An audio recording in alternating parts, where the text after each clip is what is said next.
क्या आप कल्पना कर सकते हैं कि मिडिल ईस्ट के दो सबसे बड़े दुश्मन इजराइल और ईरान फिर से जिगरी दोस्त बन सकते हैं? जी हां, दोस्त। सुनने में यह नामुमकिन लगता है, लेकिन इजराइल के प्रधानमंत्री बेंजामिन नेतन्याहू ने एक ऐसी भविष्यवाणी कर दी है जिसने पूरी दुनिया को चौंका दिया है। उन्होंने साफ कह दिया है कि ईरान के supreme leader Ayatollah Ali Khamenei का वक्त अब खत्म होने वाला है। ईरान की सड़कों पर जो आग लगी है, क्या वो वाकई में वहां की सरकार को गिराने वाली है? क्या ईरान में तख्ता पलट होने वाला है? आज हम इसी बड़े दावे और ईरान के मौजूदा हालात की पूरी कहानी समझेंगे। नमस्कार, मैं हूं सिद्धार्थ प्रकाश।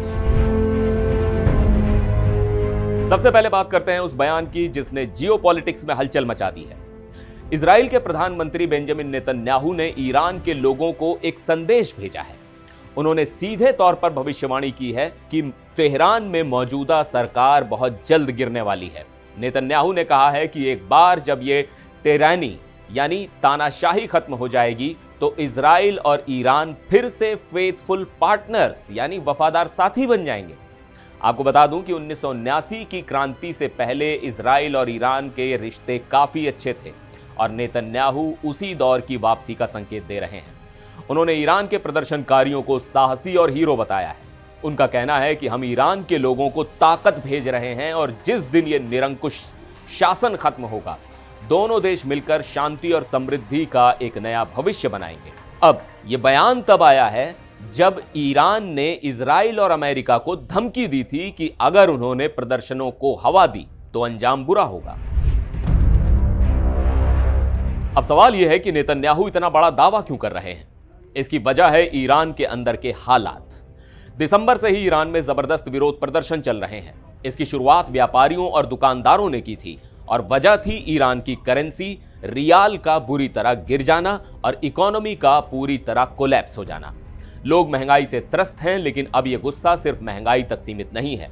प्रदर्शनकारी अब सीधे तौर पर supreme leader Ayatollah Ali Khamenei को हटाने की मांग कर रहे हैं।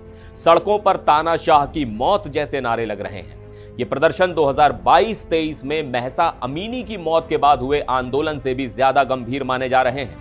रिपोर्ट्स के मुताबिक ईरान के निर्वासित क्राउन प्रिंस और शाह के बेटे रजा पहलवी ने घर वापसी के संकेत दिए हैं, जिससे माहौल और गर्मा गया है। मानवाधिकार संगठन HRANA का कहना है कि इन प्रदर्शनों में अब तक 500 से ज्यादा लोग मारे जा चुके हैं। जाहिर है ईरान की सरकार चुप नहीं बैठी है। ईरान के राष्ट्रपति मसूद पेजेश्कियन ने आरोप लगाया है कि अमेरिका और इजराइल उनके देश में दंगे भड़का रहे हैं। लेकिन सबसे डरावनी चेतावनी ईरान के अटॉर्नी जनरल की तरफ से आई है। उन्होंने साफ कर दिया है कि जो कोई भी इन प्रदर्शनों में हिस्सा लेगा उसे एनिमी ऑफ गॉड यानी खुदा का दुश्मन माना जाएगा। ईरान के कानून में इस आरोप की सजा मौत है। सुप्रीम लीडर खामेनेई ने प्रदर्शनकारियों को बदमाश और तोड़ फोड़ करने वाला कहा है। उन्होंने चेतावनी दी है कि लोग विदेशियों के बहकावे में ना आए। सरकार पूरी तरह से इन आवाजों को दबाने की कोशिश कर रही है, लेकिन जनता का गुस्सा इस बार शांत होता नहीं दिख रहा। इस पूरे मामले में अमेरिका का रोल भी बहुत अहम है। अमेरिकी राष्ट्रपति डोनाल्ड ट्रंप ने भी ईरान को कड़ी चेतावनी दी है।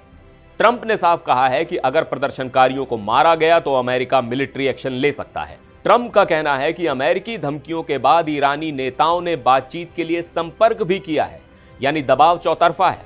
एक तरफ देश के अंदर जनता सड़कों पर है तो दूसरी तरफ बाहर से अमेरिका और इजराइल का प्रेशर। तो कुल मिलाकर तस्वीर यह है कि ईरान एक बहुत बड़े बदलाव के मुहाने पर खड़ा है। एक तरफ नेतन्याहू का यह भरोसा कि खामेनेई का शासन खत्म होने वाला है और दूसरी तरफ ईरानी सरकार की मौत की सजा वाली धमकियां। क्या वाकई ईरान के लोग इस बार सत्ता परिवर्तन कर पाएंगे या फिर सरकार एक बार फिर ताकत के दम पर सब कुछ कुचल देगी? ये आने वाले कुछ दिन तय करेंगे।